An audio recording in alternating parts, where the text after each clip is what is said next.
কে বা কারা এই দান বাক্সটির যে লক করা ছিল সেই লক ভেঙে তালা ভেঙে মূলত এর ভিতরে যে অর্থ ছিল অর্থাৎ দানের যে টাকাটা ছিল সেটা কিন্তু আসলে চুরি করে নিয়ে গেছে। এই ধরনের নিম্ন কাজ যারা করে আই ডোন্ট নো কারা করে, তবে এটা অরিজিনালি আমাদের পঁচিশা মহিষকুলার জন্য একটা হতাশা। তাই রিকোয়েস্ট থাকবে, অনেক মানুষেরই তো কত টাকা পয়সা রয়েছে, তা আমাদের এই ঈদগায় যদি একটি কিছু ইট দিয়ে যদি একটা দান বক্স করে দেয় সেক্ষেত্রেও কিন্তু আসলে এই টাকাগুলো সেফ থাকবে। তো এমন যদি কোনো মহৎ ব্যক্তি থাকেন যে আসলে আমার এই ভিডিও দেখে এখানে একটা দান বাক্স করে দিবেন, সামান্য কয়েকটা ইট দিয়ে করলেও হবে, তবে এটা খুব সুন্দরভাবে করে দিলে মোটামুটি এই জায়গার যে দান যারা করে এসে মানত করে সেই সব টাকাগুলো এখানে গচ্ছিত থাকবে, নিরাপদে থাকবে। এবং দেখেন বৃষ্টি যদি হয় তাহলে কিন্তু এর মধ্যে যে দানের টাকা এটাও কিন্তু একদম ভিজে সারকার হয়ে যায়, তারপরও আবার চুরি হয়ে গেছে, ঠিক আছে, তালা ভেঙে চুরি করে নিছে।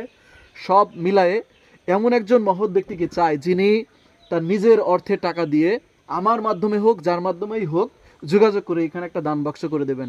আপনাদের কাছে আমার বিনীত রিকোয়েস্ট থাকবে, আমার ভিডিও যদি আপনারা দেখেন অবশ্যই অবশ্যই এই ঈদগাহে আপনারা একটা দান বাক্স করে দিবেন ভাই।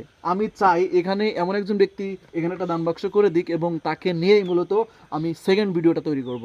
তবে একটা জিনিস বলি, এই ধরনের নিম্ন কাজ থেকে যে বা যারা করেছেন এই ধরনের নিম্ন কাজ থেকে একটু দূরে থাকেন, এতে এলাকার যেমন সম্মান নষ্ট হয়, অন্যান্য মানুষ এসেও ভরসা হারিয়ে ফেলে। তাই এই ধরনের কাজ থেকে বিরত থাকুন ভাই।